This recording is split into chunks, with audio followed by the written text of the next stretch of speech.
ହେଲା କୁହ ନା। ହଉ କହୁଛି ଶୁଣ। ରିନି ମିନି ତମେ ଦୁହେଁ ତ ଜାଣିଥିବ ମା ଲକ୍ଷ୍ମୀ ଅଷ୍ଟବେତାଳଙ୍କୁ କହି ଶ୍ରୀମନ୍ଦିରକୁ ସମ୍ପୂର୍ଣ୍ଣ ଖାଲି କରିଦେଇଥିଲେ। ଏମିତି ପରିସ୍ଥିତି ଦେଖି ଦୁଇ ଭାଇ ବହୁତ ଚିନ୍ତିତ ହେଲେ। ସେମାନେ ସେଦିନ ଉପାସରେ ଶୋଇଲେ। ଦୁଇ ଭାଇ ବହୁତ ଖୋଜାଖୋଜି କରିବା ପରେ ଗୋଟିଏ ସୁନା ମୁଦିଟେ ପାଇଲେ। କିନ୍ତୁ ମା ଲକ୍ଷ୍ମୀଙ୍କ ଆଦେଶରେ ସୁନା ପିତ୍ତଳ ହୋଇଗଲା। ଏହାପରେ ଦୁଇ ଭାଇ ବାଧ୍ୟ ହୋଇ ବ୍ରାହ୍ମଣ ବେଶ ଧାରଣ କରି ଭିକ୍ଷା ମାଗିବା ଆରମ୍ଭ କଲେ। ଏତିକି ବେଳେ ମା ଲକ୍ଷ୍ମୀ ଦେବୀ ସରସ୍ୱତୀଙ୍କୁ ଡାକିଲେ। ଦେବୀ, ତୁମେ ସମସ୍ତଙ୍କ କଣ୍ଠରେ ବିଜେ କରି ରହିଥିବ, ଯେମିତି ପ୍ରଭୁମାନଙ୍କୁ କେହି ଭିକ୍ଷା ନ ଦିଅନ୍ତି। ପ୍ରଭୁମାନେ ଯାଇ ବ୍ରାହ୍ମଣ ସାହିରେ ପହଞ୍ଚିଲେ, କିନ୍ତୁ ସେଠାରେ ବ୍ରାହ୍ମଣୀମାନେ ତାଙ୍କୁ ଚୋର ଖଣ୍ଟ ବୋଲି ଦୌଡ଼ାଇ ଦେଲେ। କିନ୍ତୁ ଗୋଟିଏ ବ୍ରାହ୍ମଣୀ ଭୋକିଲା ବ୍ରାହ୍ମଣମାନେ ବୋଲି ଭାବି ତାଙ୍କୁ ଘରକୁ ଡାକି ରୋଷେଇ କଲା। ହେଲେ ଭାତ ବାଢ଼ିଲା ବେଳକୁ ଦେଖିଲା ଭାତ ହାଣ୍ଡିରୁ ଭାତ ଉଭେଇଗଲା। ବ୍ରାହ୍ମଣୀ ସେତେବେଳେ ଲକ୍ଷ୍ମୀ ଛଡ଼ା ବୋଲି କହି ତାଙ୍କୁ ଘରୁ ବାହାର କରିଦେଲା। ଏମିତି ପ୍ରଭୁ ଭୋକରେ ବୁଲୁଥିଲେ। ଦେଖିଲେ ଖଇବାଲାଟେ ଯାଉଛି, ତାକୁ ଖଇ ମାଗିଲେ। ଭୋକିଲା ବ୍ରାହ୍ମଣ ବୋଲି ଦେଖି ଖଇବାଲାଟି ଖଇଦେଲା। କିନ୍ତୁ ମା ଲକ୍ଷ୍ମୀଙ୍କ ଆଦେଶରେ ପବନ ଦେବ ସବୁ ଖଇକୁ ଉଡ଼ାଇ ଦେଲେ। ଏସବୁ ଦେଖି ସେ ଲକ୍ଷ୍ମୀ ଛଡ଼ା ବୋଲି କହି ସେଠାରୁ ଚାଲିଗଲା। ଏତେ ଦିନ ହେଲା କିଛି ଖାଇନଥିବାରୁ ଦୁଇ ଭାଇଙ୍କୁ ବହୁତ ଭୋକ ଲାଗୁଥିଲା। ତେଣୁ ଦୁଇ ଭାଇ ଠିକ୍ କଲେ ଯେ ପଦ୍ମ ପୁଷ୍କରିଣୀକୁ ଯାଇ ପଦ୍ମ ଫଳ ଫୁଲ ସଂଗ୍ରହ କରି ଖାଇବେ। ଯେତେବେଳେ ଦୁଇ ଭାଇ ଯାଇ ପୁଷ୍କରିଣୀ ନିକଟରେ ପହଞ୍ଚିଲେ, ମା ଲକ୍ଷ୍ମୀଙ୍କ ଆଦେଶରେ ପୁଷ୍କରିଣୀର ପାଣି ପଙ୍କରେ ପରିଣତ ହୋଇଗଲା।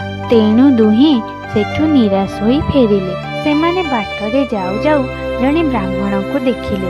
ଜଣେ ବ୍ରାହ୍ମଣ ନିଜ ସାଥିରେ ଖାଦ୍ୟ ଧରି ଯାଉଥିଲା। ତାକୁ ଦେଖି ଦୁଇ ଭାଇ ତାଙ୍କୁ ଖାଇବା ପାଇଁ ମାଗିଲେ। ବ୍ରାହ୍ମଣ ତାଙ୍କୁ ଖାଦ୍ୟ ଦେବାକୁ ବାହାର କରୁ କରୁ ତାର ଖାଦ୍ୟ ଉଭେଇ ଗଲା। ସେ ତାଙ୍କୁ କହିଲା, ତୁମେ ଦୁହେଁ ଲକ୍ଷ୍ମୀ ଛଡ଼ା, ଯାଅ ସମୁଦ୍ର କୂଳରେ ଗୋଟିଏ ସୁନ୍ଦର ନଅରଟିଏ ଅଛି। ସେଠାକାର ମାଲିକାଣୀ ବହୁତ ଦୟାଳୁ। ସେ ସବୁ ଭୋକିଲାମାନଙ୍କୁ ଖାଇବାକୁ ଦିଅନ୍ତି। ତୁମେ ବି ଯାଅ, ତୁମକୁ ବି ଦେବେ। ଦୁଇ ଭାଇ ସମୁଦ୍ର କୂଳ ଦେଇ ଯାଉଥିଲେ। ମାଙ୍କ ଆଦେଶରେ ସୂର୍ଯ୍ୟଦେବ ତାଙ୍କ ତାପ ବଢ଼ାଇ ଦେଲେ। ତେଣୁ ବାଲି ଅତ୍ୟଧିକ ଉତ୍ତପ୍ତ ହୋଇଗଲା। ଚାଲି ନ ପାରୁଥିଲେ ମଧ୍ୟ ଦୁଇ ଭାଇ କଷ୍ଟେ ମଷ୍ଟେ ଯାଇ ନଅର ପାଖରେ ପହଞ୍ଚିଲେ। ସେଠାରେ ତାଙ୍କୁ ମାଙ୍କ ଦାସୀମାନେ ଦେଖିଲେ। ସେମାନେ ପଚାରିଲେ, ତୁମେମାନେ କିଏ?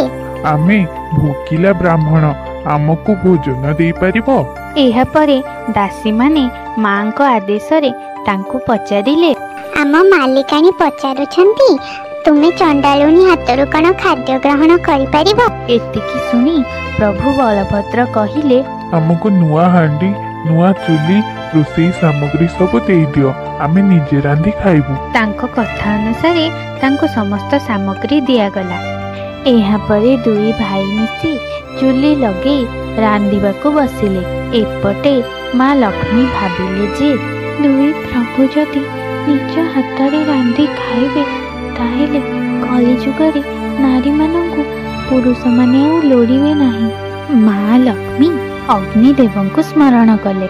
ହେ ଅଗ୍ନିଦେବ, କଦାପି ତେଜ ହୋଇବେ ନାହିଁ।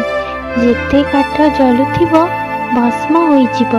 କୁହୁଳି କୁହୁଳି ସେଥିରୁ ଧୂଆଁ ବାହାରିବ। ହାଣ୍ଡି ତାତିବ ନାହିଁ କି ପାଣି ତାତିବ ନାହିଁ। ତାହା ହିଁ ହେଲା। ରୋଷେଇ କରିବା ପାଇଁ ପ୍ରଭୁ ଜଗନ୍ନାଥ ଚୁଲି ପାଖରେ ବସିଥିଲେ। ମା ଲକ୍ଷ୍ମୀ ଦାସୀ ହାତରେ ସ୍ନାନ କରିବା ପାଇଁ ତେଲ ପଠାଇଥିଲେ। ଏତିକି ଦେଖି ପ୍ରଭୁ ବଳଭଦ୍ର କହିଲେ, ଆରେ କହ୍ନେଇ, ରୋଷେଇ ସରିଲାଣି କି ନାହିଁ? ରୋଷେଇ କ'ଣ ସରିବ ଭାଇ, ଏଠି ତ ପାଣି ହିଁ ତାତୁ ନାହିଁ। ରେ ଅଧୁଆ ମୁହଁ, ରୋଷେଇ ନ ଜାଣି ତୁ ରାନ୍ଧୁଣିଆ ହେଇଛୁ। ଉଠ, ଦେଖ ରୋଷେଇ କେମିତି ହୁଏ ମୁଁ ତତେ ଦେଖଉଛି। ପ୍ରଭୁ ବଳଭଦ୍ର ରୋଷେଇ କରିବା ପାଇଁ ବସିଲେ। ଯେତେ ଫୁଙ୍କିଲେ ମଧ୍ୟ ନିଆଁ ଭଲରେ ଜଳୁ ନଥିଲା। ଖାଲି ଧୂଆଁ ବାହାରୁଥିଲା। ନା ହାଣ୍ଡି ତାତୁଥିଲା, ନା ପାଣି ତାତୁଥିଲା। ଶେଷରେ ପ୍ରଭୁ ବିରକ୍ତ ହୋଇ କାଠ ଖଣ୍ଡେ ନେଇ ହାଣ୍ଡି ପିଟି ଦେଲେ। ପ୍ରଭୁ ଆଉ ଭୋକ ସମ୍ଭାଳି ପାରିଲେ ନାହିଁ। ଶେଷରେ ସେ କହିଲେ, ଆରେ କହ୍ନେଇ, ଜାତି ପଛେ ଯାଉ, କିନ୍ତୁ ଆଙ୍କ ଘରେ ହିଁ ଭାତ ଖାଇଦବା।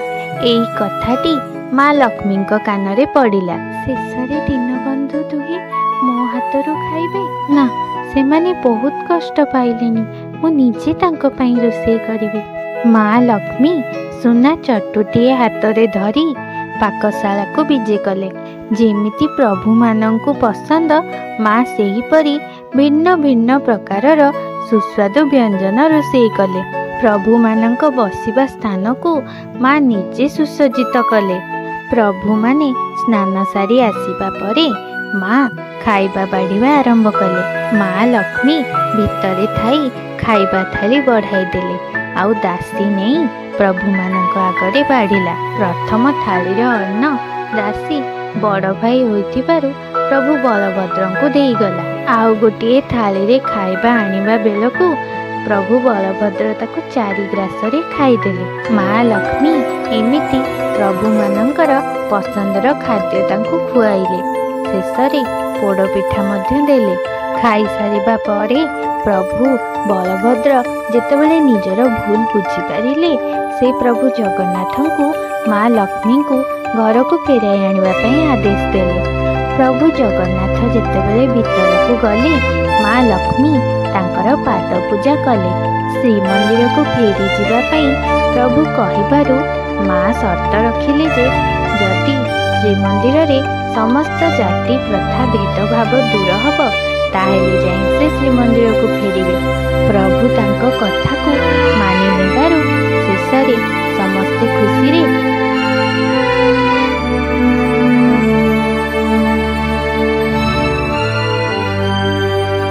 ଶୁଣିଲ ନା ସାଙ୍ଗମାନେ, ଚ୍ୟାନେଲକୁ ସବସ୍କ୍ରାଇବ କର।